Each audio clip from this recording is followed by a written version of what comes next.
Hello everyone, welcome to my mini blog. ఇక్కడ నాగుల చవితి ఎవరు celebration చేయరు. షష్ఠి పంచమి రోజైతే మన సైడ్ నాగుల చవితిని ఎలా సెలబ్రేట్ చేసుకుంటామో ఇక్కడ అలా చేస్తారు. సో ఆ రోజు ముందుగా సుబ్రహ్మణ్య స్వామి గుడికి అయితే వెళ్ళి దర్శనం చేసుకుని అక్కడెక్కడైనా పొట్లు ఉన్నాయి కావాలని చూసాము. అక్కడంతా కూడా తీస్తారు, అంటే కొంచెం ఇంకా టెంపుల్స్ ఏవో కడుతున్నారు అక్కడ చుట్టుపక్కల. ఇంకా ఇంటికి దగ్గరలోనే ఇంకొక నాగదేవత అయితే టెంపుల్ అయితే ఉంది, అక్కడికైతే వెళ్ళి పూజ చేసాము.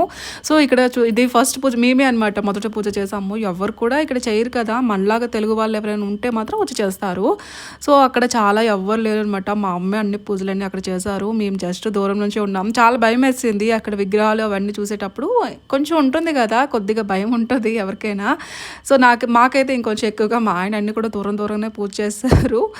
దాని తర్వాత ఇంకా మా అమ్మ కూడా పూజ చేసిన తర్వాత ఇంకా లాస్ట్ చివరిగా నేను దండం మొక్కుకొని ఇంకా 5 రోజుల వరకు మనం ఇలా క్రాకర్స్ అవన్నీ కూడా కాలుస్తాం కదా, ఇంకా పుట్ట దగ్గర కూడా వెళ్ళి కాలుస్తారు. సో ఇక్కడ ఇలా చేసిన తర్వాత ఇంకా ఆ రోజు ఎక్కువగా నువ్వుల చిమ్మిలి అంటారు కదా, సో అదైతే చేసామన్నమాట. నాకు చాలా ఇష్టము. ఇంకా అవన్నీ నేను ఎక్కువగా వీడియోస్ అయితే షూట్ చేయలేదు.